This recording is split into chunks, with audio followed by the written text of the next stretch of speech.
What's up? Welcome back. I'm John Stark, MovieGuy.com, your favorite blind film critic. And click like and subscribe because I still review things, even though I'm sick. I've got the T virus from Resident Evil. I'm gonna turn it into um, it's almost Valentine's Day. So if you haven't gotten your lady something, you might want to get her Pretty Woman.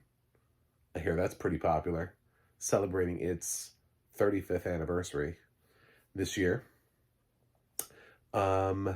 And this is my first review of it, landing on an anniversary, and Valentine's Day is approaching, so it feels right.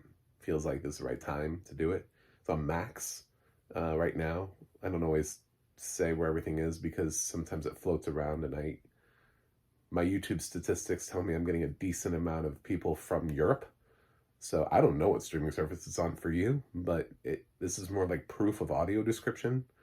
So it's a classic. Julia Roberts, Richard Gere, Hector Elizondo, Jason Alexander, Laura San Giacomo, who was just in Sex, Lies, and Videotape that I just reviewed not too long ago. Actually, Julia Roberts was just in Closer, and which I just did. Anyway, yeah, it's a classic Gary Marshall movie. I'm a little surprised at how low the Metacritic and IMDb scores are for this because I think we've generally accepted that Pretty Woman is a classic. So I'm surprised that more people haven't come through with that classic nostalgia vote for it. I don't know how people are able to be like, this is my favorite movie ever. I'm giving it a 7. What? Anyway, it's not my favorite romantic comedy of all time because I was too young for Pretty Woman when it came out. So it wasn't until later, where I had to pick it up along the way. Plus, no one's in a rush to make sure that a kid gets to catch up on movies with hookers in them, Those were not the first movies that here, you want to learn about film? Let's get you the hooker movie. Anyway, no, so I don't have quite the same attachment to it, but people older than me probably do.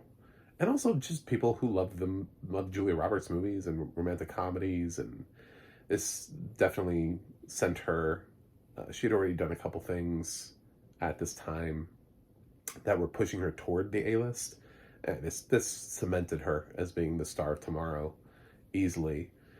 I think it's worthy of an Oscar nomination in the way that every once in a while we have a performance that just stands out as being sort of like memorable enough throughout cinema, something that just sort of defines cinema. Those most of the time those performances never get Oscar nominations. Like I would make the same case for Will Ferrell and Elf. Like I would be fine with that. It's like Johnny Depp got it for Pirates of the Caribbean. You know what I'm saying? Like when you create a character that becomes sort of an iconic part of cinema, every once in a while that character does get nominated. Oftentimes they don't because they're not in a serious enough film. But yeah, sometimes it works out, sometimes it doesn't. Gary Marshall directs a really solid romantic comedy. Are there problems? Yeah, of course there are problems here. Yeah, but it doesn't really matter because it's not what it's about. It's about charm. It's about feeling. It's about Julia Roberts' performance. It's about the chemistry that she has with Richard Gere, that back and forth. As somebody who's not personally attached to Pretty Woman, I can say Richard Gere feels a little bit like cardboard, like attractive cardboard in this. He's had more dynamic performances before this, and here he does a lot of just kind of just being cute, and she does most of the work. Like she has a lot of the emotional core to the film is all about her experience, and he just kind of stands there and looks pretty, which is funny because she's the pretty woman, but I feel like he's pretty man, and that's what the movie's about. It's like, oh, look at this attractive guy who's really got nothing going on personality wise. He doesn't have any great moments. Best moment is when he punches Jason Alexander. That's easily the best thing he ever does in this movie. Um, and uh, like Hector Elizondo's character is like managing the hotel, and while it's sweet, the relationship that he ends up having with Julia Roberts, he does warm up to her really quickly. Do you know what I'm saying? Like, I mean, he goes from he's the opposite of snooty, you know. Um, he's this character that he plays is typically always like some sort of snooty, you know, hotel operator, and this dude's super chill. He's like, yeah, I can do whatever. You know, I'm here to help. Yeah, let's do it. It was a pleasure meeting you. Loved it. Come again. See you later. You know, like he's he's just like the nicest guy. Hector Elizondo was given like this great role where like you think because generally people like him are either bumbling idiots or complete pricks, and he just kind of shows up and he's neither. So it's sort of refreshing, which is why I think people remember him in this role. Jason Alexander, of course, it's nice to see that he did things before Seinfeld, because when Seinfeld hit, he didn't really do movies. You know, I mean, like, what, Dunstan checks in? Like, his film career was better before he was in Seinfeld, and then afterwards he was just George Costanza, and nobody could see him as anything else but George Costanza. So, of course, he was a Broadway actor, worked his way in. Anyway, long thing there. Uh, yeah, it's a lot of iconic moments that I'm sure people who love this movie love each one of them differently, and they're all described well. From her being in the bathtub and singing to the the box with the expensive necklace in it, and that he shuts on her, and then she laughs. Um, she laughs in such a way that, having heard Julia Roberts and knowing her laugh, it almost feels like that scene was improvised. I wouldn't be surprised. I don't know enough about Pretty Woman in the backstory, but if Richard Gere did that as a gag and Gary Marshall kept it in, because it feels like Julia's real laugh and not like a fake laugh, not her character laugh.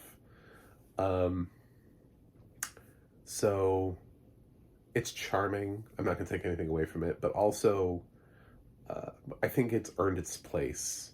When I've done these anniversary reviews, I'm always like, has it stood the test of time? Yeah, it has. 35 years and counting, and it's not going to stop.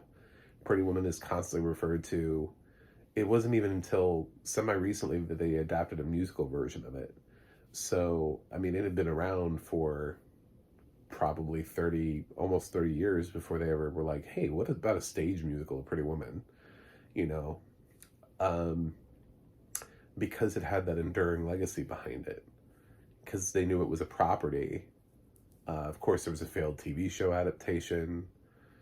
Thank God we haven't, you know, when they put these two together, it was in Runaway Bride and not a Pretty Woman 2. Nobody wants to see a sequel to this. It just works as a standalone movie. And maybe critically you can say there are little things here, but when you think about it in its genre, it's pretty much referred to consistently as being one of the best romantic comedies of all time. It's reached its pinnacle.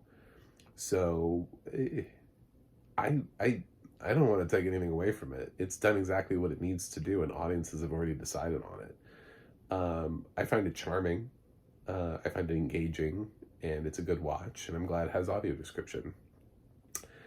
So even though I wouldn't take it to a desert island because I don't have that kind of connection with it, I'm going to give Pretty Woman an A.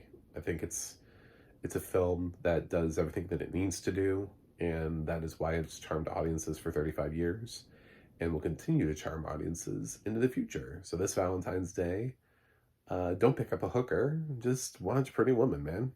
It's a fun movie.